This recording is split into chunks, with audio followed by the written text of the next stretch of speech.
everyone. I'm Dr. Ann Mercer. Welcome to my Positive Life Answers podcast. I'm your podcast host and self-improvement expert, Dr. Ann Mercer, and you can call me Dr. Mary. Welcome to episode 36, Failures of New Year's Resolutions. I'm an author, speaker, psychologist by training, and the co-creator of a method called intensive coaching. This method has been patented, so it's a very important method I use with my clients and consulting over the years. I have worked successfully with hundreds and hundreds of people over the years, along with a proven track record, not only for them, but for myself. So see more information in my bio in this podcast description. So let's move on.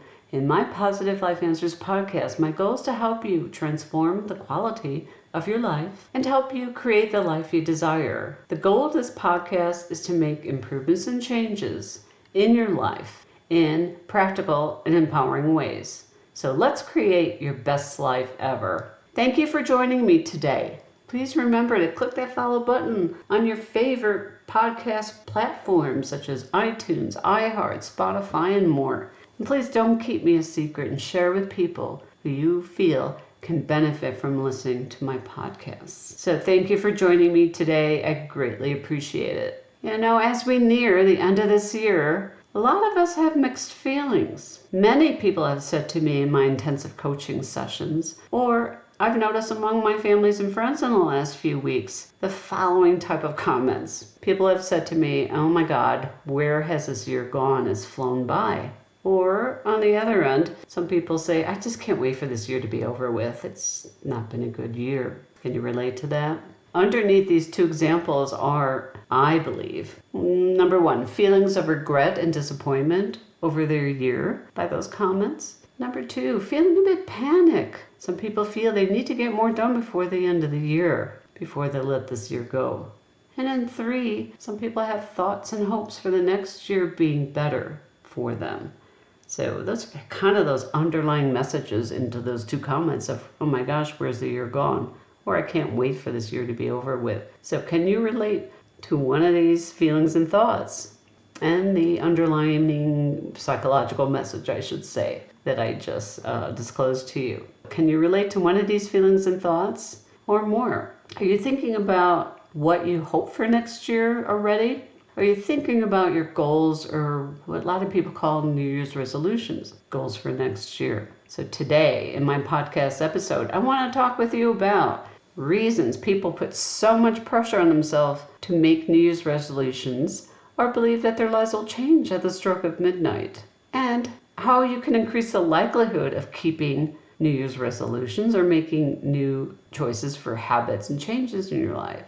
And I also want to talk to you about what I would like you to do now, between now and the end of the year. I'm going to give you an example of my heartfelt questions that you must reflect on before making your choices and your goals. And that's an important step that many people miss.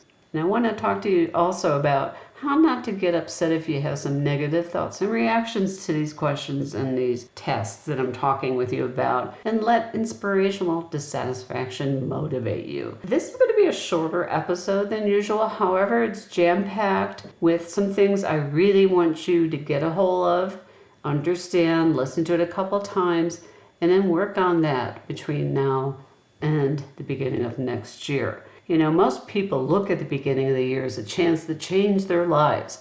However, I have seen at least 50 to 60% of those who establish New Year's resolutions or big goals for the New Year's often fail. The reason why is that people are putting so much pressure on themselves to make New Year's resolutions, or they have this belief, this magical belief, that their lives will change at the stroke of midnight. Such extreme pressures are setting you up for failing. Every year I get asked by women's magazines, professional magazines, and I've been on TV about this as well, asking me what my thoughts are about making New Year's resolutions and goals. And today I'm really summarizing a lot what I've talked about over the years in answer to those questions and concerns. So why? What happens? Most people are in a fog over the holidays, and I notice that really starts in like late November around Thanksgiving and early December. And on January 1st, they don't even think about starting their new goals or visions for their life because they're so tired, they're stressed out from the holidays, they're just coming off from time off even, or needing to get back into the routine of school or the office or with your family. For example, I had a new client say to me that for the last couple of years, he said to himself, in the New Year's, I'm going to stop smoking. He always said that. He said, not always, but the last couple of years before he met me, he told me that's what he would say for the last couple of years. I'm going to stop smoking. And you know what happened? He never did because he really felt pressure to stop at the stroke of midnight. And his heart really did not want to stop smoking. Deep down in his heart, he really knew he didn't really want it, but it was kind of like a social pressure thing for him. This is so common to make grand choices because people feel they're expected to make choices such as losing weight, stop smoking, or other habits that they don't really think about much the rest of their year. So that's really important to understand. How can you increase, I think, the likelihood of keeping new goals or resolutions or making new habit changes for yourself? So whether it's New Year's resolutions or setting goals any other time of the year, setting goals to improve your life, people are most likely to succeed if they just take the time right now or right before they start goal setting to what I say or what I call is reflection. You need time to reflect. It's hard to do that for some people starting at the end of the year. That's why I'm giving you this mini little episode to help you start thinking about things in between all the hectic activities you might be involved with in the last month and a half of this year. So take some time to reflect. You need to take a moment, be still, and reflect on the past year or just the recent months to get a baseline or what I call reference point on what you have been doing with your life. What have you been doing in your life? Where are you at in your life right now?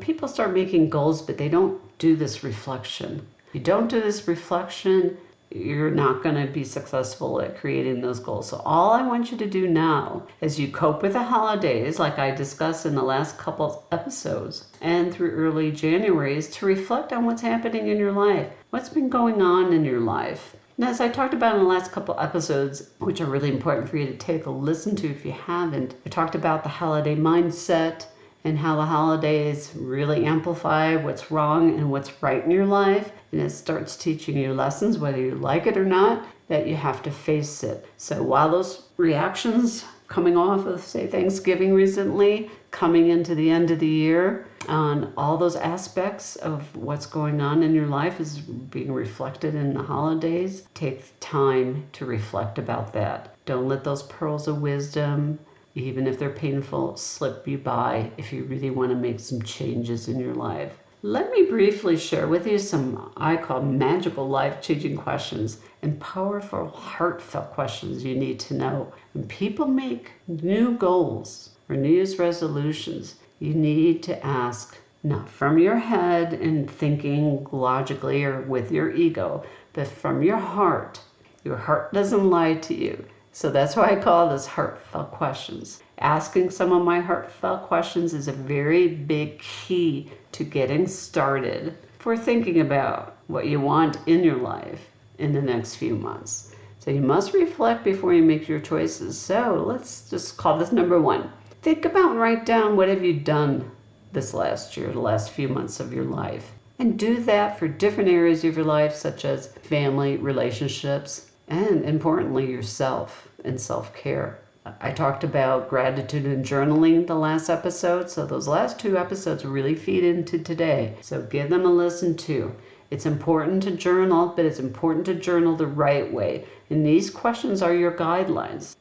Go to the Dollar Tree store or one of those stores that you can buy notebooks, and they're really affordable. So pick up a notebook and start writing. Number two, in your new journal. So number one, in your new journal, think about and write down what you've done this last year. So number two, ask yourself, what's missing in my life? What I have not done yet?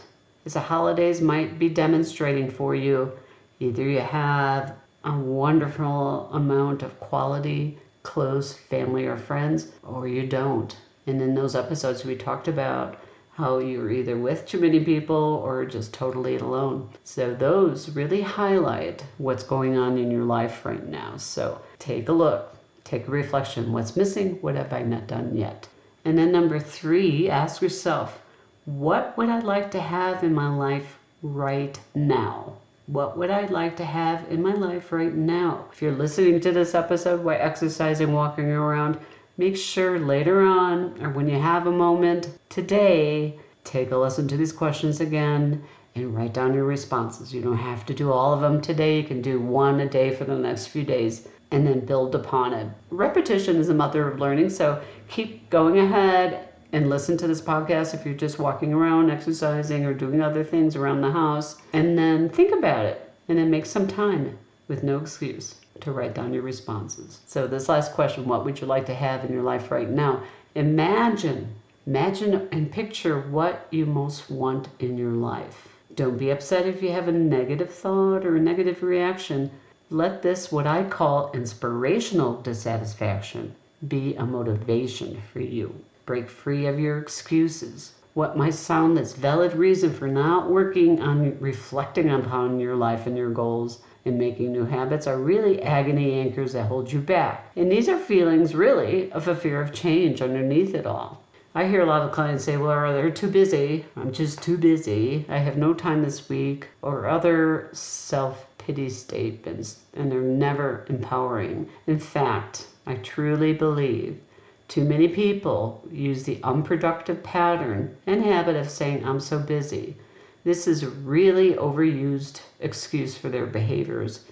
And I suggest not letting this be an excuse for you or for those in your life. It's really about not having your priorities in line and a time management issue. The likelihood of making goals and developing new habits are based on these heartfelt questions, and you must ask them and reflect on them the rest of this month before we start talking about setting goals for the next year. In fact, we probably won't even talk about the specifics of goal setting until January, when the fog of the New Year's has cleared. So if you don't take the time to ask yourself these questions now, you're just shooting arrows in the dark at your target. Just ask yourself these questions, observe your thoughts, feelings, and reactions. Make some time in your day. A lot of people like writing before bedtime, and we talked a little about that in the last couple episodes. So get into the habit of writing in your journal or a notebook. So episode 35 was about gratitude and journaling, solid reasons why you need to do both. And the episode before that was really a start about reflections of the holidays and what it really says about your life. So use this time of the year not to stay upset, but to let it motivate you. Let it shed light into the dark parts that you haven't looked at, feeling lonely, feeling disconnected. Let it be a way to open your eyes and explore reasons why they are. So reflection is really important to you. So let me know how this lesson, it's a mini lesson, but it's very powerful and it will take some time. But as I always say, let me know how this lesson is landing with you. And if you have any questions or need help about it, please email me at drmercer@positivelifeanswers.com. That's DRMERCER @positivelifeanswers with an S at the end of answers.com. Or feel free to email me your questions and comments using the Contact Us form at my website, which is positivelifeanswers.com, and I will respond to you, as many of you know, to your questions and comments, and with your permission, use them as some examples in this podcast. So don't forget to go to my website, and you can also sign up for my free, no strings attached newsletter there. And also, if you're stuck and need more help with the topics that we're talking about, especially today, you can contact me about my intensive patented coaching sessions. Use my email or contact me through the website, and I will set up a time with you. As I said before, I'm offering this month free 30-minute sessions to answer your questions, give you a taste and example of what my patented intensive coaching sessions are like. And if you're ready to take a leap into your path to change and improve your life, this is the way to do it. So I can barely wait to hear from you. I will be popping in with another episode before the end of the year. And this one, I'm going to let you sit with this one for a couple weeks and not rush you. just to provide content, because I want to provide quality content and I want to start making you think about your life so we can make changes in positive ways. So thank you for listening. This podcast aims to provide useful information to my listeners. It's published with the understanding that your host, Dr. Ann Mercer, is not engaged in rendering professional services, counseling, or therapy through the contents of this podcast. If professional services is thought by the listener, such as counseling or therapy, then you're responsible for seeking the services of a competent professional. I suggest you contact your local state psychological association or contact your primary care doctor for referrals in your insurance network. So thank you for listening. Please make it a fantastic day and week. Remember to stop and reflect. Use this time to help you make improvements and changes in your life. Thank you for listening. This is Dr. Mary.